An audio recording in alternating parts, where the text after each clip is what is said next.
Most people know what a rat race is. It's usually related to a traditional 9 to 5 or a full-time job or just anything working for somebody else. When I personally think of a rat race, I think of a 9 to 5 job where you're working there, there's no promotion, there's no career involvement, and you work there for 40 years and then you eventually retire. And I've seen both my parents do this, and they're retiring soon, they're getting to that age, and I was planning on doing this after college. That's what I was planning on doing. And I remember how it was because I did this. Go through the week, Mondays suck, waking up early sucks. You look forward to the weekends. After the work, you're tired, and it's just not fun. And I did this for a year and then eventually got fired, but due to the pandemic, not because of work performance. But that eventually allowed me 5 years ago to start in real estate. I would say most people in the rat race look at real estate or other businesses, especially with social media, and they see like, wow, that's the opportunity to escape this rat race or this business. I'm going to say rat race a lot in this video, so bear with me, but that's the opportunity to escape this and to do something else or work for myself. And I know a lot of people who started wholesaling or started as a realtor while doing their 9 to 5 job or their full-time job, and eventually did enough deals to supplement their income and quit their job and do the real estate or do the side hustle full-time. So that's great. It's great, and I give props to anybody that's been in that situation. But in this video, we're going to talk about another rat race. So another rat race, another time I'm saying rat race. But in this is the real estate rat race. And you won't hear this spoken about as much. And if you're watching this video, maybe you're curious. Maybe you've experienced this yourself. I don't know, maybe you can relate to this. And if you're new to the channel, my name is Alec. On this channel, I'm doing like under edited, kind of just like talking, yapping videos, or kind of discussion based. Hopefully these provide you value and are relatable and maybe even helpful, and know that you're not alone in this cycle. And while I was researching this video, pretty much all the videos that I found were about how to escape the rat race using real estate instead of like what we're talking about now.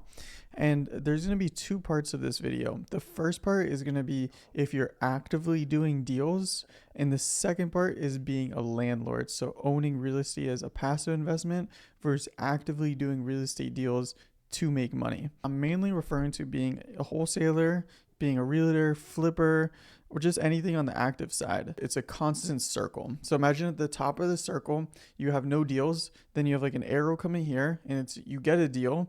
Then you have an arrow here, money coming in, arrow here, deal closes, then arrow back at the top, no deals. It's just like you're in this constant circle. Now, ideally, you have multiple circles going on with multiple deals, and you have a pipeline that you're working.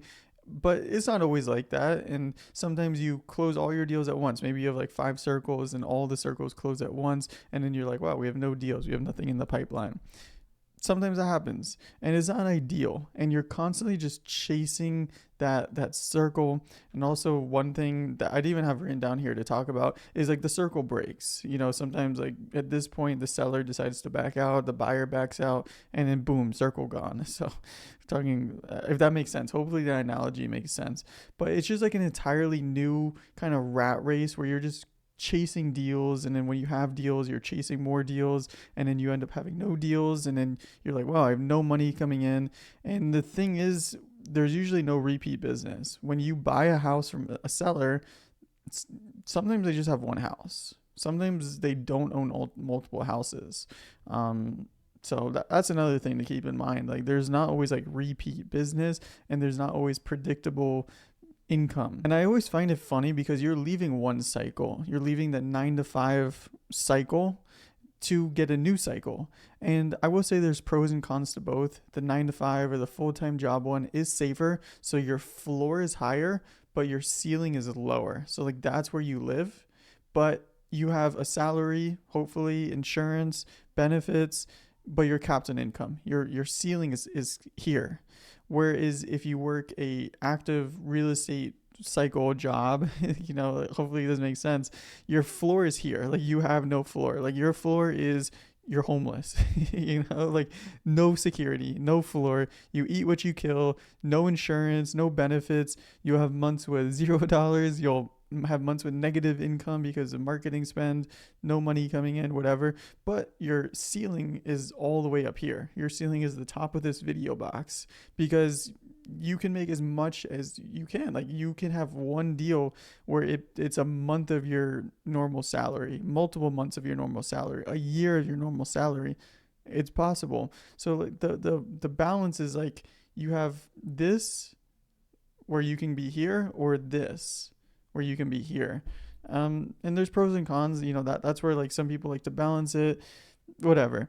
But you have to be ready for that. Like you're entering in a new rat race. You're entering in a new cycle. And I've seen many people that were actively wholesaling or actively in real estate actually go back to getting a job. So it's the reverse, where people make videos saying escape the rat race and do real estate, but now it's like escape the real estate rat race and get a full-time job. And like I would lie to you on this video if I told you in the last 5 years I didn't consider it. I would be lying to you because like 100% considered it. Obviously I never did it and we're here talking about it, but like I would be lying if I said I never considered it, because like I'm like, man, that sounds good at some points. So it's something I've witnessed. I wouldn't call anybody that's done this like a bad business owner, or maybe, you know, they didn't have good systems or something. It's just being self-employed is stressful and it's not for everybody. And you know, I'm impressed I've been doing it for so long. Sometimes I think about it, I'm like, wow, that's pretty cool. Like I've been self-employed for 5 years, like all my 20s. It's kind of cool to think about. Now, the second part that we're going to talk about is being a landlord. And this is where maybe you're working that full-time job and you're using that full-time money to build a portfolio of houses. And eventually your goal is to replace your full-time income with the cash flow from the houses. And this is mainly assuming you have a high-paying job. If you work at like Foot Locker, you're probably not going to be making enough money to buy rental properties unless you're in like the middle of Ohio and the houses cost like 20K, you know, like you're like, unfortunately you're just not. And you know, it is what it is. This is like another way of escaping the rat race. And it's by supplementing your active work income with a bunch of rental properties with predictable income. And I have rental properties. I don't make anything notable on them, but I do own rental properties, 3 of them at my peak. So I have a little bit of experience in this. Now, the issue with owning rentals is it's a part-time job. And you probably heard this from other people, but it's pretty much constant issues. And like both of my properties I have now, constant issues. Cash flow isn't nearly as good as you think. Just bought a new AC unit for one that was like $300. It's like, wow, that's 2 months of cash flow. You know, it's like, well, what am I going to do now? Hopefully they take good care of it. And my dad did this while I was growing up. So between 2006 and 2015, he bought like 7 rental properties in South Florida. Now he paid like 40 to 100K for them. They're worth like way more. But since he's bought them so long ago, he has no mortgages on them. He has good cash flow. However, he still goes every month to collect rent. Every month he's dealing with issues, and he's owned them for a while. It's a part-time job for him. And I remember when I was a kid driving with him in the car for him to collect rent. But does he regret it? No. Did it work? Yes. Is it a lot of work for him? Yes. But he made $1 million by buying those properties, especially because he got them so cheap. Let's say he paid 70K for a house back then, rented for $1,000 back then. Now that same house is worth $350, $400K, rents for $3,000. The return isn't nearly as good. So it was way easier to cash flow back then versus now. And I own a rental property that cash flows $70 just due to the high interest rate and price. $70, it's nothing. I mean, at least it cash flows. I could have been breaking even, which I know a lot of people that own non-cash flowing rental properties that also don't have a lot of equity because they thought it was a good investment, and it turns out that they weren't making as much as they thought they would be making, and now they own a break-even rental property. So it's not all rainbow and sunshines. It's not like every property is going to cash flow $400 and you'll get it like dirt cheap. But also, who knows, maybe in 10 years I'll be making a video saying, wow, I can't believe those houses that I made the video about 10 years ago were 500K or 300K, and now they're worth over $1 million. Possibly. The landlord market is tough. Like you're managing tenants. The cash flow isn't that good. One repair, you're out. It's also harder to cash flow due to the prices being higher, interest rates being higher, and hopefully they go down soon. But like, it's not that great. And like, honestly, I look at properties all day. All I do is I sit right here in this office looking at properties, and I don't see a lot that would be good rental properties. And if you've ever done direct to seller marketing, there is an entire lead type called tired landlords. And these are good leads. And these are people that own properties, are landlords, and are tired. They don't want to own them anymore. They realize that it's a headache. Evicting tenants sucks. Managing tenants sucks. Anything with people involved kind of sucks. It is a good investment. So I would say just set your expectations properly with that. But that is a cycle where I've seen people buy rental properties with their full-time job income and then end up regretting it. It was more work than they anticipated. They aren't making as much as they anticipated, and they have no equity because they bought it at a high price. Now they're kind of stuck with it, maybe losing money. If you're trying to do this one and you're trying to buy rental properties, I would say the first thing you need to do is connect with realtors, and you need to connect with wholesalers who source off-market deals. Because if that house hits the market, like if you look at the house and it's on Zillow, it's sloppy seconds. Like those aren't deals. You need to get the house before it gets to that point. You need to be creative with the houses, subdivide them for more bedrooms, rent it out per the bedroom.